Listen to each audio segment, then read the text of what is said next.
What's up, everybody? We're going to do this a little bit differently today. I'm going to try to make this a lot faster. I take my time with things, and I also ramble, so I apologize, but I'm going to try to make this a little bit quicker. We're going to do three buildings today, and the reason we're doing three is because this is kind of just one collective area. It was our first production area when we expanded away from our house. Um, Over here on the left, we have our pit kilns, which are going to be inside this building. Over here on the right, we have the beehive kilns, which we made after we made that. And then over there's the apothecary, which that building was made around the same time as this one. Now, these have changed a bit since they were first built. For instance, this pipe was initially not here, but once I wanted to have water over the apothecary, I needed to simulate that. So we have a pipe coming from the aqueduct that is supported by these beams you have here, and then it's implied that the water is carried to the apothecary and then does what it does. I guess I'm just gonna fly around real fast and show off the outsides. They're kind of boring. There is some timber work here and a little bit of decor going on. I'm getting a real bad stutter on my end. I hope you guys don't have it. There we go. That might have fixed it. But this is the apothecary building, which is where we was like kind of doing specific recipes like making glue, making the dye, making mortar, making plaster, and things of that nature. This is where some of that was also happening. It was mostly just a cooking area, but I wanted it to look like it was sort of chemical in nature. So before we built the full-on chemical plant, this was like the chemical station that was just kind of adjacent to the apothecary, and then also it was storage. So now this building, or this canopy with some stuff underneath it, and the apothecary building are mostly just storage now, really, because a lot of what they were doing is now happening inside the chemical plant building.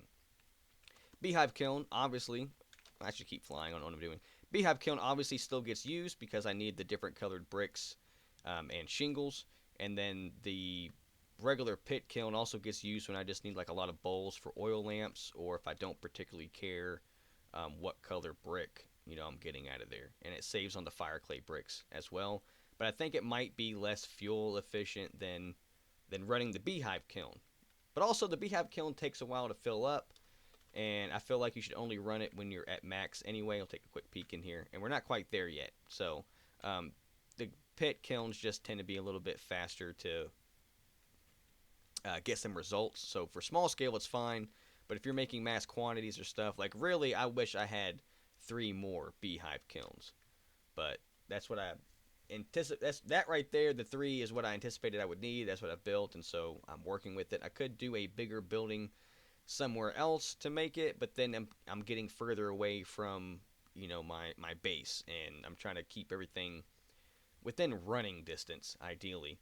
So over here is just these 3 buildings. That was kind of our production space once we expanded from there, and then we was also in the process of building this up.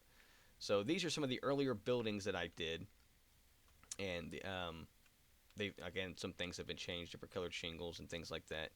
And then I had to use the beehive kilns to get the bricks. So some things had to be changed and were added on, but this is what the end result is.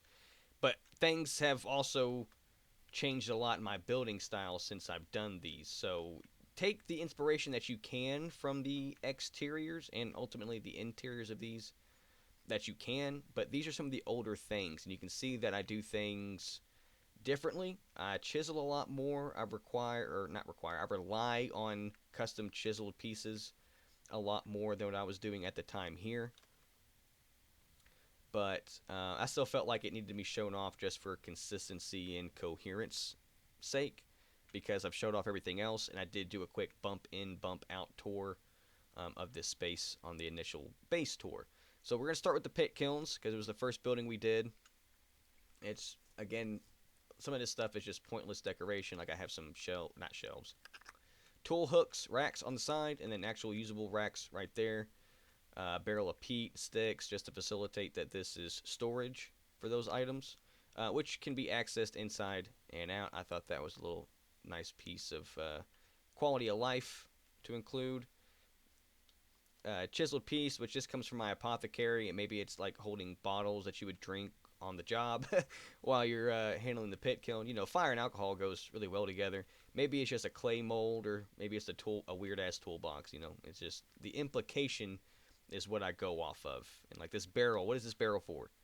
What is this barrel for? You know, no idea. This one's actually holding clay, but you get the idea. Some chiseling to make this look a little bit more fancy, and then the color coded boxes for storing clay. Walnut is blue, acacia is red, and then I believe that is kapok or capic, however you pronounce it, for the fire clay. Um, Regular pit kiln structure, just a checkerboard pattern. I have it with mud brick, and then it goes up to the tan and brown, and then also fire clay. I'm a really big fan of that palette, and I think this is when I discovered that I like those color combinations, and so that does end up repeating itself throughout some of the later builds.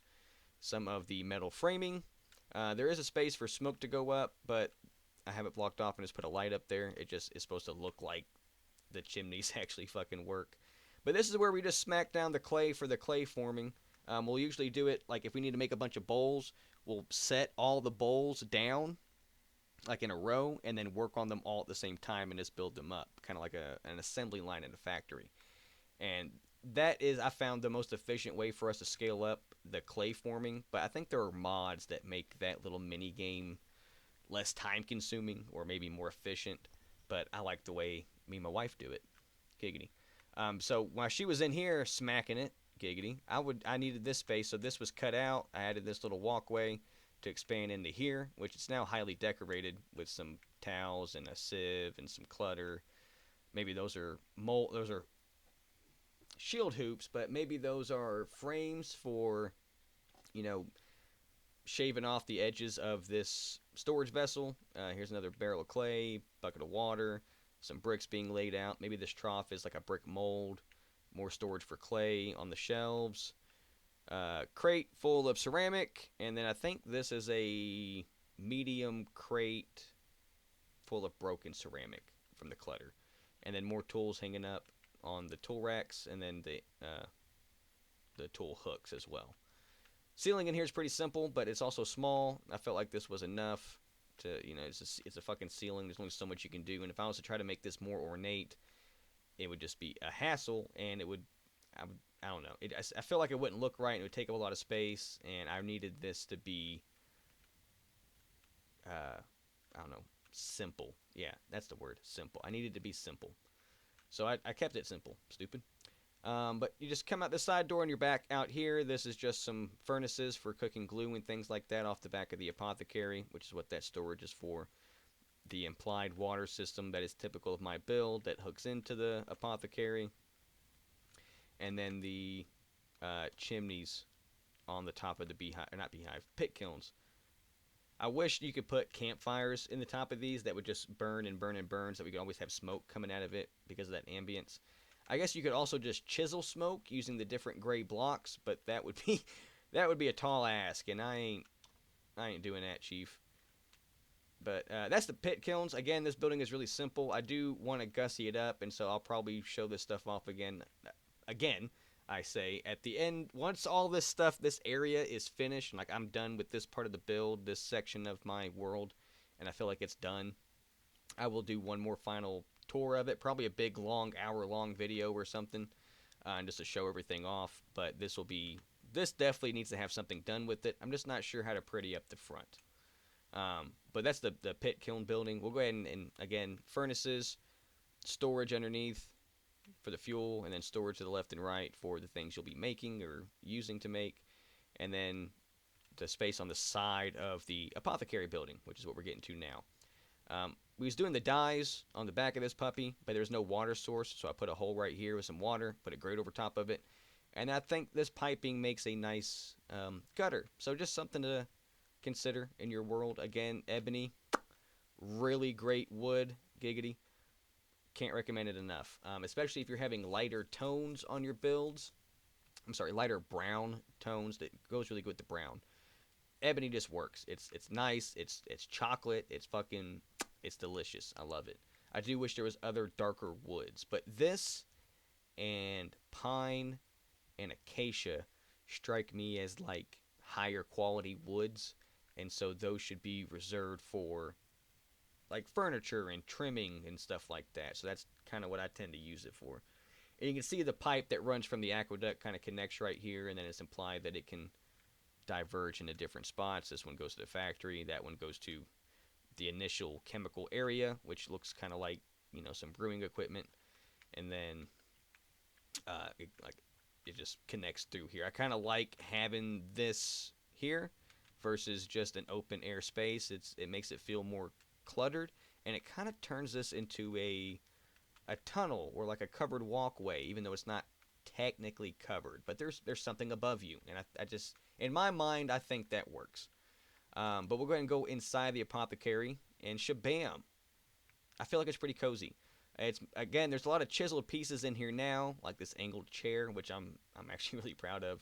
Mortar and pestle, some alcohol, my sink design with the infinite water source, some powdered stuff because it's an apothecary, and you know, some medicine you have to snort it. And a artistic bottle, which again I wish they could come in different colors. Giggity. Uh, what is that called? Cauldron. Yeah, a cauldron. There we go. Setting up on the table some jarred spices or liquids, whatever you want that to be. And then the actual stove, well, a stove on top of an oven. And I really should have chiseled some kind of hood or something, but at the time I was building this, that was not something that I did. More shelves with spices or herbs or something up there. The rafters, the ceiling joist, are just ebony slabs, and then the rest of it is upside down stairs. Very simple. Again, you can see that I have evolved from building this way to the way that I do things now. This carpet in here is a recent addition. My wife has chiseled it, and I like the runway carpet, the long ones. I like those. They're called runways. I'm not sure what the type of carpet that is, but you know what I'm saying.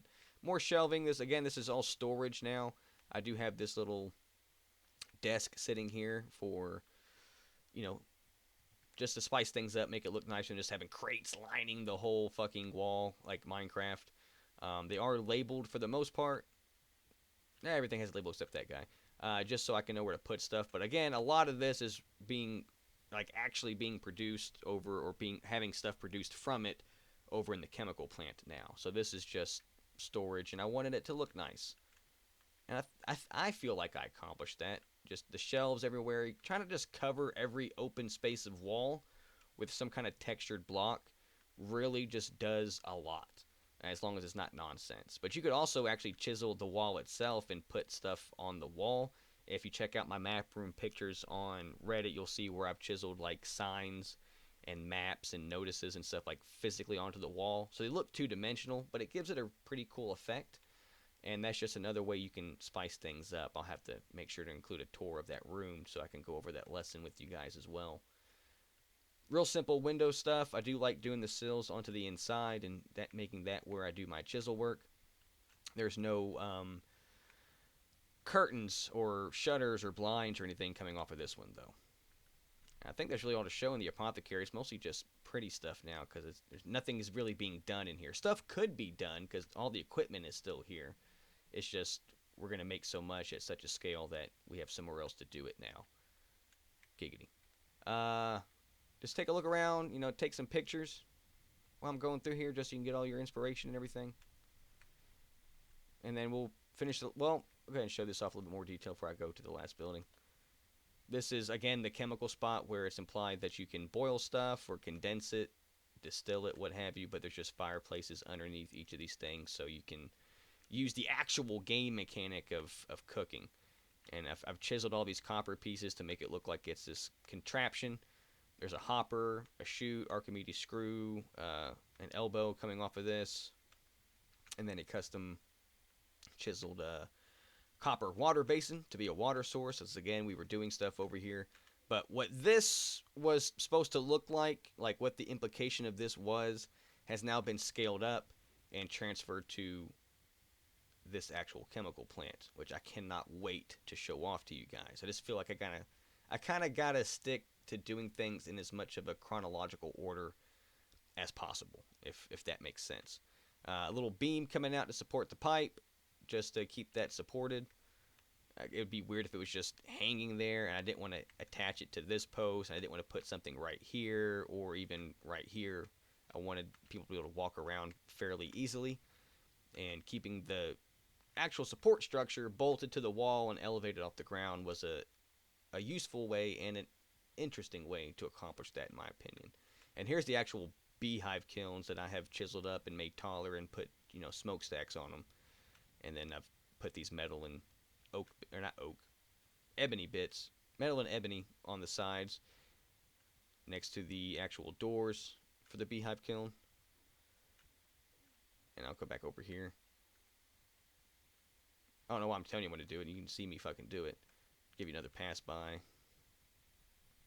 Just for inspiration, like you don't have to follow a tutorial, but like obviously you need an empty space underneath to put a fire pit, and then I had to frame these blocks around it with a lot of chiseling. But I like the way this looks, and if you're going for any kind of industrial look, stuff like this again goes a long way. Now I'm trying to avoid inherently steampunk themes and designs, but I mean this kind of looks steampunky. Not gonna lie. But I'll show off the beehive kiln building now. You got these metal posts, pillars going into the stone, or I guess mud brick to support it. The beams fucking piss me off because that one's cockeyed. I do like the big double door though. I like that big ass door. And I also like this door. I wish it went up. I wish there was another one that went up one more block. I wish there was a 3x3 or a 3x2. Wait a second. Wait a cotton picking second. Is there not a 3x2? That's a 4x2. I'm gonna have to look. If there's a 3x2, I want to start using that motherfucker. But maybe I'm stupid. Anyway, we'll go ahead and go in here because I can show off the outside of all of these again in a second. But the inside of this one is really, I guess, my favorite part of it because the outside can look like anything, but you don't have to. I had to incorporate the beehive kilns into this building, so it kind of limited me in the material. So I had to use fire clay bricks for some of it. So that kind of forced me to stick with the I had to use refinery or refractory bricks for it, and then the fire clay, tan, and brown just look good with those bricks. So that's what I used for that. And then at the time, again, I was using mud brick for my foundations. And then here's some daub on the back. I felt like having this wall as a daub was, I don't know, just interesting. It just spice things up, having the one wall be a different material, different color selection, and versus having the whole thing be that same gradient. Elevated shelves to hold things up. You can see that this is the beehive kiln mechanism where you got to have the coal underneath. I chiseled some metal bars to hold that in.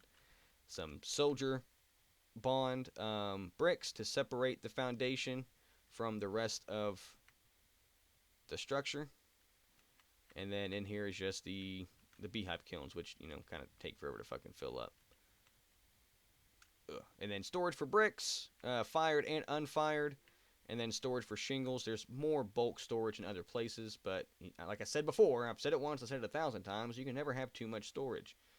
So there's mostly this room is just for storing things and then also using the beehive kilns. But I do have some implied machinery and structural supports. And then there is some clutter for ceramics. This is from the apothecary that is really just for is a candle mold originally, but I've chiseled this one specifically to make it look like it's maybe a shingle mold or something. And then again, the small troughs kind of look like brick molds. But I went ahead and gone a step further, and you can see I got one kind of hanging up on these racks here to help facilitate that we're making bricks. It's a bricklaying operation. I got some clinker bricks thrown down, and then a brick mold chiseled here, and then another one chiseled here that actually has, I think I used brown daub to chisel a raw brick shape, and then there's some clay sitting off, or daub, sitting off to the side. And I think that, in my mind, of course, I'm the one who did it, so, I know what I'm doing here, but I would hope that anybody looking at this would assume that, oh, well, this is where they are, forming the brick, and then they're going to put them in there, or let them dry, and then they'll put them in there to, actually bake. And so having some kind of courtyard somewhere, which is what I kind of envision this being, to lay down the bricks in mass to air dry before you actually fry them. Having that set out there might have done a lot more of the lifting for the storytelling. But at the time that I was building this stuff, I did not think that I was going to be showing it off to anybody. And no one's going to be visiting this server. And it's like I said, it's not an RPG world, which I think, like I've said before, I think this game is perfect for that kind of stuff.